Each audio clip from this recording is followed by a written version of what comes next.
My name is Melanie Campbell, and this is my presentation of the EGR 214 final project. EGR 214, Numerical Methods for Engineers, is an engineering course at Cape Fear Community College intended to teach the basics of numerical computation using both Microsoft Excel and MATLAB. It is taught by Dr. Hans Chapman, Program Director of the Associate in Engineering Program, and this is the Spring 2022 semester. My project is on MATLAB solutions to Taylor polynomial approximations relating to the course Differential Equations.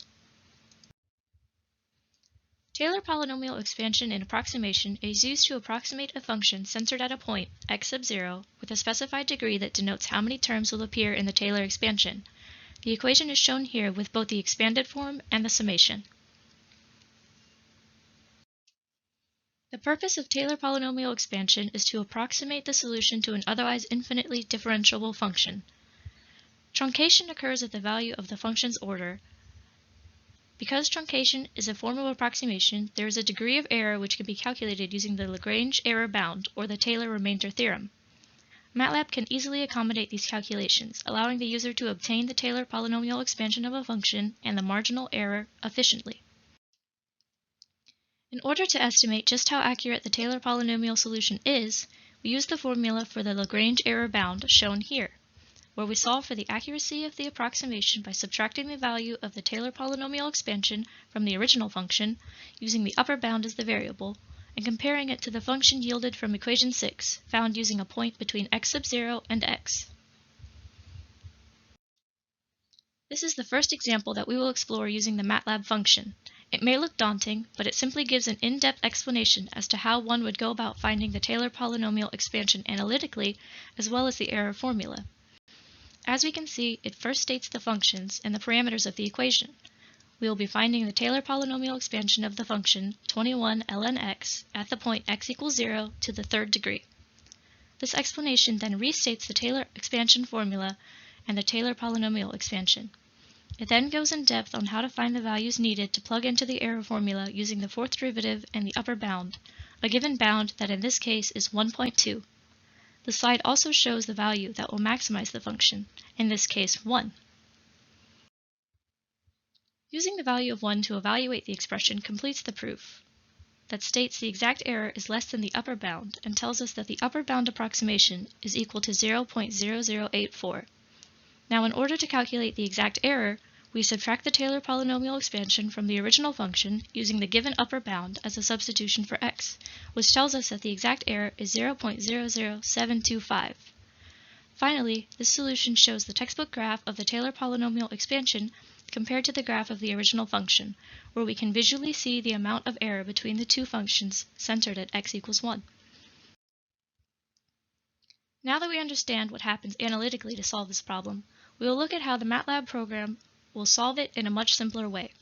The MATLAB function utilizes user inputs to solve each portion of the questions, from A to D, allowing it to be completely customizable and infinitely reusable. While not shown here due to redundancy, for each value there is the user ability to add an input. Any valid equation, expansion point, order, upper bound value, graphical bounds, and more are completely user-defined. These are just small snapshots of the actual calculations that occur in the MATLAB function. Now that we know the basics on how Taylor polynomial approximation and the MATLAB function work, let's look at the MATLAB solutions to the problem we looked at before. Due to MATLAB notation, we use 21 log of x rather than 21 ln x. We then enter the order of the equation, which may need to be modified from the original question based on how MATLAB may read the function, and the point about which we want the program to solve. This will then give us the Taylor polynomial expansion of the function, as we can see here. As per the Lagrange error bound, the function will solve for the n plus 1 derivative, which in this case is 4, giving us the fourth derivative of the function. The program will then ask you to provide the upper and lower bound of the proof, which is given. In this case, it's 1.2 and 0.2, and the value of g that will maximize the expression. If we remember, this will be between x sub 0 and x, where x sub 0 is 1 and x is 1.2. Therefore, we will use 1 for the value of g. The program will then give us the estimated error, which is 0.0084, just as before, and this confirms the proof. The program then uses 1.2 substituted into the difference between the original function and the Taylor expansion, giving us a value of 0.00725.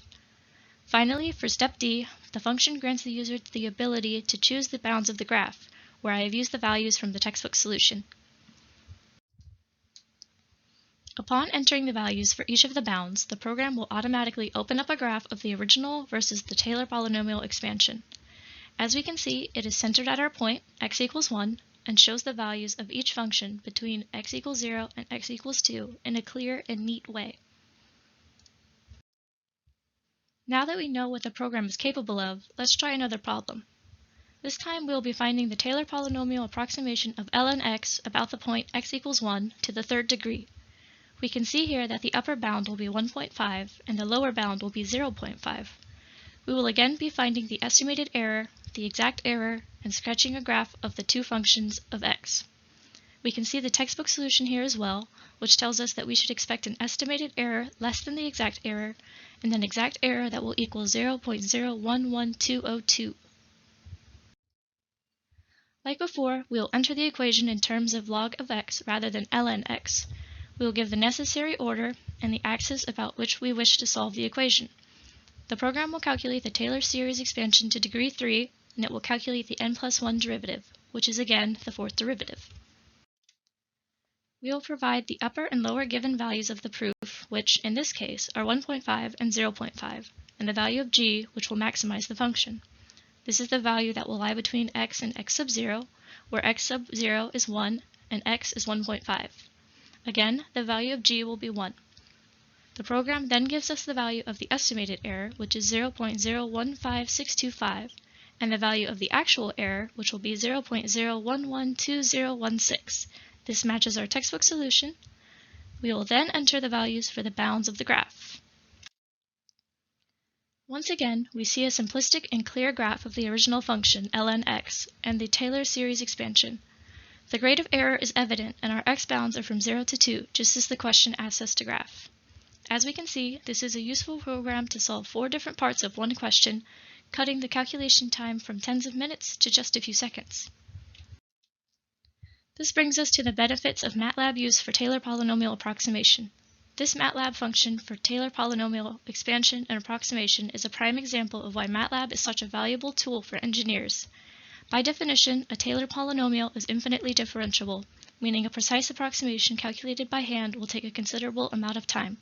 This function created in MATLAB will not only solve for any ordered Taylor polynomial expansion, but is also capable of calculating the exact error in approximations. In a world where time means money, efficiency and accuracy in tedious work is vital. To conclude, the use of MATLAB for concepts such as Taylor polynomial expansion is crucial to efficiently and accurately determine every iteration of a given function. This function will bring ease to an otherwise lengthy calculation to solve for a point around a specified x value. The Taylor polynomial is already a method of approximating functions in a more simplistic way, and with the aid of MATLAB programming, presents little challenge to even those with little experience with both Taylor polynomials and MATLAB coding. The program is designed for ease of use and a visual representation of these calculations. I hope this helped. Thank you.